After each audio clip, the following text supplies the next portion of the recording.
हमारे चैनल को सब्सक्राइब करें और बेल आइकन को प्रेस करें सभी नोटिफिकेशन तुरंत पाने के लिए। नमस्कार साथियों, हमारे YouTube चैनल जीके स्टडी पर एक बार फिर से आपका स्वागत है। साथियों, कल हमने एक टेस्ट लिया था जैन एवं बौद्ध धर्म का। उस टेस्ट से संबंधित उसका आंसर की और रिजल्ट्स के साथ हम इस वीडियो में आए हैं। तो साथियों, अभी तक जैसा कि आप देख पा रहे हैं, हम ये रिजल्ट बना रहे हैं, ये आंसर की बना रहे हैं। तब तक 114 लोगों ने ये टेस्ट दिया है, जिसका रिजल्ट हम इसमें बताएंगे और उससे पहले हम इसकी आंसर की पर डिस्कस करेंगे। साथियों, जैसा कि मैंने आपसे सुझाव मांगे थे उस टेस्ट में कि आपका कोई सुझाव हो तो ज़रूर दीजिएगा। उसमें बहुत से सुझाव मिले हमें कि सर आप जो आंसर की बताते हैं उसको थोड़ा डिटेल में एक्सप्लेन भी किया कीजिए। तो साथियों, एक्सप्लेन कर देंगे ज़रूर। आपने जैसा कहा है वैसे एक्सप्लेन करके भी बता देंगे आपको, लेकिन इस वीडियो को आप पूरा देखिएगा। अगर आप वीडियो को पूरा देखेंगे तो ही हम आगे की जो आंसर की आएंगी उसमें एक्सप्लेन करेंगे, अन्यथा हम सीधा रिजल्ट ही बता देंगे आंसर की के साथ। तो आप इस वीडियो को पूरा देखिए, पूरे में बने रहिएगा, आपको बहुत कुछ नया जानने को मिलेगा। चलिए साथियों, वीडियो शुरू कर देते हैं। उससे पहले अभी तक आपने हमारे इस चैनल को सब्सक्राइब नहीं किया है तो कर लीजिएगा और बेल आइकन को ज़रूर प्रेस कर लीजिएगा। चलिए साथियों, शुरू करते हैं। पहले प्रश्न की तरफ बढ़ते हैं। पहला प्रश्न है साथियों कि जियो और जीने दो किसने कहा। एक गौतम बुद्ध ने, दो महात्मा गांधी ने, तीन विनोबा भावे ने या चार महावीर स्वामी ने। तो साथियों, इसका जो सही जवाब है वो है ऑप्शन चार, महावीर स्वामी ने। जियो और जीने दो महावीर स्वामी ने कहा था। फिर अगला प्रश्न अपना, जैन परंपरा के अनुसार महावीर कौन से तीर्थकर थे। एक पहले, दो 24वें, तीन 10वें और चार 18वें। तो साथियों, जैसा कि आपको पता है, जैन परंपरा के अनुसार महावीर स्वामी जो है 24वें तीर्थकर थे।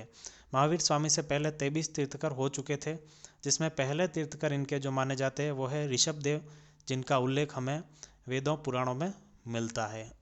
चलिए अगला प्रश्न, किसके द्वारा तृतीय बौद्ध संगीति को संरक्षण प्रदान किया गया। यानी कि तृतीय बौद्ध संरक्षण संगीति जो हुई थी वो किसके समय में हुई थी, ऐसा अपन कह सकते हैं। तो इसमें जो चार ऑप्शन है उसमें से जो अशोक है वो सही जवाब है। तो साथियों, जो तृतीय बौद्ध संगीति हुई थी वो सम्राट अशोक के समय पाटलिपुत्र में हुई थी, जिसकी अध्यक्षता जो है वो मोगतीपुत्र तीस्त ने की थी। इसके बारे में आगे भी एक प्रश्न आएगा, उसमें भी अपन देखेंगे।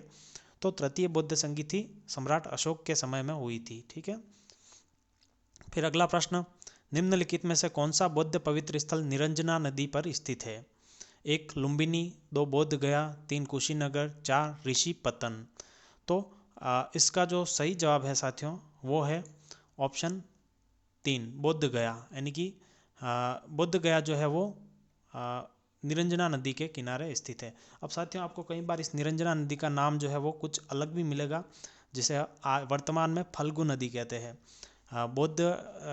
जैसे कि बोध गया जो है बिहार में स्थित है, बिहार के गया जिले में ये जगह स्थित है और इस नदी को अभी वर्तमान में फल्गु नदी भी कहते हैं। इसके किनारे एक पेड़ था, वहीं पर जो है इन्होंने वो किया था, ज्ञान प्राप्ति की थी। चलिए आगे अगला प्रश्न देखते हैं। महावीर ने जैन संघ की स्थापना कहाँ की थी। एक वाराणसी, दो कुंडग्राम, तीन वैशाली, चार पावा। तो इसका जो सही जवाब है साथियों वो है ऑप्शन डी, पावा। अब ये पावा जो है वो इसको वर्तमान में पावापुरी भी कहते हैं और ये जो पावा स्थित है वो नालंदा बिहार में स्थित है। ठीक है, बिहार में एक नालंदा जिला है, वहाँ पर ये पावा स्थित है, जिसको पावापुरी भी कहते हैं। अब इसमें अधिकतर साथियों ने जो सही किया वो किया कुंडग्राम सही किया। कुंडग्राम नहीं है साथियों, ध्यान रखिएगा, पावा सही है। ठीक है। फिर अगला प्रश्न, भारत में उत्तर की ओर के देशों में बौद्ध धर्म का कौन सा संप्रदाय प्रचलित हुआ। एक हीनयान, दो महायान, तीन शून्यवाद, चार इनमें से कोई नहीं। तो इसमें जो सही जवाब है वो है ऑप्शन दो, महायान। आप ऐसे समझ सकते हैं इसको कि महान जो होते हैं वो हमेशा ऊपर रहते हैं, महान जो होते हैं ऊपर रहते हैं, यानी कि उत्तर की दिशा में महायान गए थे। ठीक है, ये ध्यान रखिएगा। चलिए अगला प्रश्न, गौतम बुद्ध ने अपना प्रथम उपदेश कहाँ दिया था। एक कुशीनगर, दो सारनाथ, तीन बोध गया, चार लुम्बिनी। तो साथियों, इसका जो सही जवाब है वो है ऑप्शन बी सारनाथ। गौतम बुद्ध ने अपना प्रथम उपदेश सारनाथ में दिया था, जो कि उत्तर प्रदेश में स्थित है। सारनाथ कहाँ स्थित है? उत्तर प्रदेश में। सारनाथ में सम्राट अशोक का जो स्तंभ भी है, आप सभी जानते ही होंगे।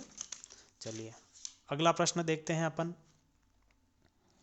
निम्न में से कौन एक त्रिपिटक का अंग नहीं है? इसमें से कौन सा त्रिपिटक का अंग नहीं है वो देखना है हमें। एक जातक, दो सूक्त, तीन विनय, चार अभिधम्ब। तो साथियों जैसा कि ये त्रिपिटक जो है वो एक बौद्ध धर्म के प्रमुख अंग ग्रंथ है त्रिपिटक। इन त्रिपिटकों में भगवान बुद्ध के उपदेश संग्रहित किए गए हैं और ये पाली भाषा में लिखे हुए हैं। लेकिन इन त्रिपिटकों में से कौन सा त्रिपिटक का अंग नहीं है वो है साथियों ऑप्शन एक जातक। जातक जो है त्रिपिटक का अंग नहीं है। सूक्त पिटक है, विनय पिटक है, अभिधम्म पिटक है, और ये जो जातक है वो त्रिपिटक का अंग नहीं है। ये नीचे वाले तीन ही त्रिपिटक कहलाते हैं। फिर अगला प्रश्न, किसके समय में बौद्ध धर्म स्पष्टतः दो स्वतंत्र संप्रदायों हीनयान और महायान में विभाजित हुआ? एक अशोक, दो कनिष्क, तीन अजातशत्रु, चार इनमें से कोई नहीं। तो साथियों इसका जो सही जवाब है वो है ऑप्शन दो, कनिष्क के समय में। कनिष्क जो है वो एक कुषाण शासक था। इसी के समय जो ये बात जो है वो चतुर्थ बौद्ध संगीति की है, जिसकी अध्यक्षता वसुमित्र ने की थी। इसी समय ये जो है दो भागों में बट गया था। फिर अगला प्रश्न, जैनियों के पहले तीर्थकर कौन थे? अपन ने पहले प्रश्न दूसरे प्रश्न के साथ ही देख लिया था। इनके पहले जो तीर्थकर थे वो थे ऋषभ देव। ठीक है, ऋषभ देव थे, हमने पहले ही देख लिया था इसको। फिर बुद्ध की मृत्यु के बाद प्रथम बौद्ध संगीति की अध्यक्षता किसने की? एक धर्मसेना, दो महाकश्यप, तीन अजातशत्रु, चार नागसेन। बताइए इसमें से। तो साथियों इसका जो सही जवाब है वो है ऑप्शन दो, महाकश्यप। क्या है? महाकश्यप। यानी कि ये जो संगीति हुई थी उस समय वहाँ का शासक तो कौन था? अजातशत्रु। किस शासक के समय हुई थी? अजातशत्रु के समय। लेकिन इसकी अध्यक्षता जो करी थी वो महाकश्यप ने करी थी। और इसी समय इसी संगीति में जो सूत पिटक है और विनय पिटक, इनका संकलन किया गया था। इनमें जो है इनकी शिक्षाओं को किया गया था, बुद्ध की शिक्षाओं को संकलित किया गया था इन दोनों पिटक में, सूत पिटक और विनय पिटक। ठीक है, इनके बारे में और डिटेल में आप हमारे उन वीडियोज़ में देख सकते हैं, सब डिटेल में दे रखा है उसमें। फिर जैन धर्म श्वेतांबर एवं दिगंबर संप्रदायों में कब विभाजित हुआ? अब अपन को देखना है कि जैन धर्म जो है वो श्वेतांबर और दिगंबर संप्रदायों में कब विभाजित हुआ। तो ऑप्शन एक कनिष्क के समय, ऑप्शन दो चंद्रगुप्त मौर्य के समय, ऑप्शन तीन अशोक के समय, और ऑप्शन चार इनमें से कोई नहीं। तो साथियों इसका जो सही जवाब है वो है ऑप्शन दो, चंद्रगुप्त मौर्य के समय। ये जो बात है वो चंद्रगुप्त मौर्य के समय की है। श्वेतांबर का मतलब होता है जो जैन लोग श्वेत वस्त्र धारण करते हैं, और दिगंबर का मतलब जो जैन जो संत होते हैं वो निर्वस्त्र होकर जो करते हैं वो दिगंबर कहलाते हैं। ठीक है, चलिए अगला प्रश्न, जैन तीर्थकर पार्श्वनाथ द्वारा प्रतिपादित चार महाव्रतों में महावीर स्वामी ने पांचवें महाव्रत के रूप में क्या जोड़ा? तो साथियों एक अहिंसा, दो अस्तेय, तीन ब्रह्मचर्य और चार अपरिग्रह। तो इसमें से जो सही जवाब है वो है ऑप्शन तीन, ब्रह्मचर्य।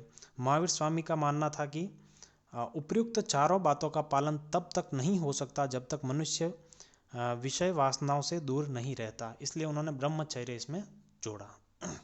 चलिए अगला प्रश्न, बौद्ध धर्म को भारत में अंतिम राजकीय संरक्षण किस वंश के शासकों ने दिया? एक बंगाल के पाल, दो गुजरात के चालुक्य, तीन अजमेर के चौहान, चार इनमें से कोई नहीं।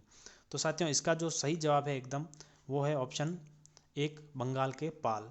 बंगाल में पाल वंश की स्थापना गोपाल ने की थी, और उसका जो पुत्र था धर्मपाल, गोपाल की मृत्यु के बाद धर्मपाल शासक बना, और उसने बौद्ध धर्म को बहुत अच्छा संरक्षण दिया।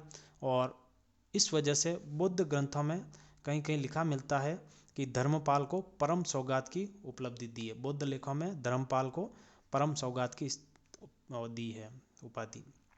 चलिए अगला प्रश्न, त्रिरत्न सिद्धांत सम्यक धारण, सम्यक चरित्र, सम्यक ज्ञान धर्म की महिमा है वह है? एक जैन धर्म, दो ईसाई धर्म, तीन बौद्ध धर्म, चार इनमें से कोई नहीं।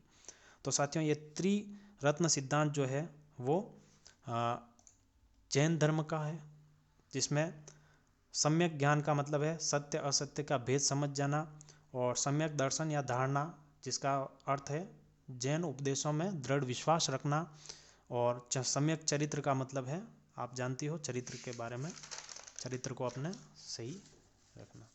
फिर अगला प्रश्न देखते हैं अपन। हमारा अगला प्रश्न ऑप्शन प्रश्न है तृतीय बौद्ध संगीति कहाँ पर हुई थी? 1 कश्मीर, 2 वत्स, 3 कौशाम्बी, 4 पाटलिपुत्र। तो साथियों इसका जो अपन पहले भी देख चुके हैं, तृतीय बौद्ध संगीति जो है वो ऑप्शन 4 पाटलिपुत्र में हुई थी, सम्राट अशोक के समय हुई थी, और अध्यक्षता जो करी थी वो मोगलीपुत्र तीसरे ने करी थी। ठीक है, ध्यान रखिएगा। फिर अगला प्रश्न, महावीर स्वामी की माता कौन थी? 1 देवानंदी, 2 त्रिशला, 3 अनोजा, 4 यशोदा। तो बताइए इसका। तो साथियों महावीर स्वामी की जो माता थी वो त्रिशला थी, लेकिन एक चीज़ ध्यान रखिएगा, आरबीएससी की पुस्तक में उनका नाम जो है वो वामा लिखा है, जैसा कि हमने पढ़ाया भी था आपको वीडियो में, तो वहाँ पर वामा लिखा है, लेकिन त्रिशला भी सही है। ठीक है, दोनों में से जो भी आए वो सही। फिर इनके पिताजी का नाम अश्वसेन था। ठीक है। फिर अगला प्रश्न, जैन धर्म का आधारभूत बिंदु क्या है? बिल्कुल 1 अहिंसा, 2 निष्ठा, 3 विराम विराग, 4 कर्म। यहाँ पर बिल्कुल जो सही जवाब है आप सभी को पता ही है, लगभग सभी ने सही किया था, इसका जो है वो अहिंसा है। ठीक है। फिर अगला प्रश्न, बुद्ध में वैराग्य भावना किन 4 उद्देश्यों के कारण बलवती हुई? 1 बूढ़ा रोगी लाश सन्यासी, 2 अंधा रोगी लाश सन्यासी, 3 युवा रोगी लाश सन्यासी, 4 लंगड़ा रोगी लाश सन्यासी। तो साथियों ये घटना है, बुद्ध जो है सबसे पहले एक बूढ़े व्यक्ति को देखते हैं, वो दुखी होता है, से दर्द होता है उसको थोड़ा बहुत, तो वहाँ पर भी ये संतुष्ट नहीं होते हैं। फिर एक रोगी को देखते हैं, इसका जो सही जवाब ऑप्शन 1 है। फिर वो रोगी को देखते हैं तो उससे भी वो संतुष्ट नहीं हो पाते हैं। फिर एक लाश को देखते हैं, वहाँ पर भी वो संतुष्ट नहीं होते, लेकिन फिर अंत में वो एक सन्यासी को देखते हैं जो कि बहुत ही खुश नज़र आ रहा होता है, तो वहाँ पर वो जो है वो संतुष्ट हो जाते हैं, और यहीं पर उनका जो है वैराग्य भावना बलवती हो जाती है। ठीक है। फिर अगला प्रश्न, किस जैन रचना में 16 महाजनपदों का उल्लेख मिलता है? 1 आचरांग सूत्र, 2 14 पूर्व, 4 भगवती सूक्त, और 4 है पिटक। तो इनमें से साथियों जो इसका सही जवाब है वो है ऑप्शन 3 भगवती सूक्त। तो यहीं पर इस ये आंसर की जो है वो हो जाती है पूरी, हमारे सारे प्रश्न पूरे हो जाते हैं। यहाँ पर आप सभी को समझ में आ गए होंगे, डिस्क्रिप्शन भी किया हमने, थोड़ा एक्सप्लेनेशन भी दिया है, तो उससे आपके और भी बहुत से क्वेश्चन जो है वो क्लियर हो चुके होंगे। तो आई होप आपको ये सब समझ में आ गया होगा साथियों। अब अपन जो है इसके रिजल्ट्स की तरफ बढ़ते हैं, इसके रिजल्ट्स अब अपन देखते हैं। तो इसके रिजल्ट जो है वो ये रहे आपके सामने। तो साथियों आप देख पाएंगे 20 नंबर का पेपर था हमारा, और सबसे ये देखिए जैन एवं बौद्ध धर्म रिजल्ट है, ये 20 नंबर का पेपर था। सबसे पहले जो पेपर सबसे फर्स्ट जो है इस पेपर में 20 में से 20 नंबर के साथ राज पाली बाली के है ये। फिर उनके बाद 20 में से 20 वीके बेनिन चूरू तारानगर के है। फिर 20 में से 20 नंबर के साथ मंजू गायरी चित्तौड़गढ़ डुंगला की है। फिर 20 में से 19 नंबर के साथ राकेश लागा बीकानेर नोखा के है। फिर 20 में से 19 नंबर भरत बुनकर बांसवाड़ा कन्नौड़ा के है। फिर 20 में से 19 नंबर राजपूत अर्जुन सिंह दौसा लालचोट के। फिर 20 में से 19 जीतू बंजारा डूंगरपुर सिमलवाड़ा। फिर 20 में से 18 नंबर वाले आते हैं।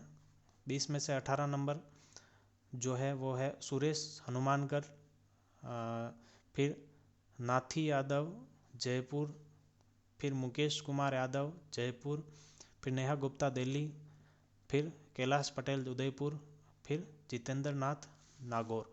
ये 20 में से 18 वाले। अब साथियों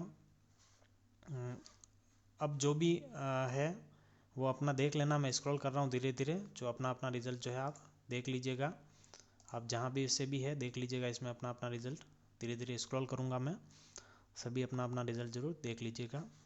20 में से 17 नंबर वाले हैं अभी ये सब, और 16 नंबर वाले हैं। आप सभी का पेपर अच्छा हुआ है, जिसके भी ये नंबर आ रहे हैं बहुत अच्छे हैं। आप अपनी तैयारी और बेहतर बनाइएगा, किसी के कम नंबर आए तो निराश नहीं होइएगा, अपनी तैयारी जो है और बेहतर बनाए। चलिए देखिए आगे ये 20 में से 15, 20 में से 14, 13, सभी अपना अपना रिजल्ट जो है देखते रहिएगा। किसी को अपना रिजल्ट नहीं मिलता है तो वो आप में मैसेज कर दें, हम उनका रिजल्ट जो है बता देंगे चेक करके। ठीक है, देख लीजिएगा ये ये देख लीजिएगा अपना अपना रिजल्ट साहब। 20 में से 11, 20 में से 10, 20 में से 10, 20 में से 9 भी है,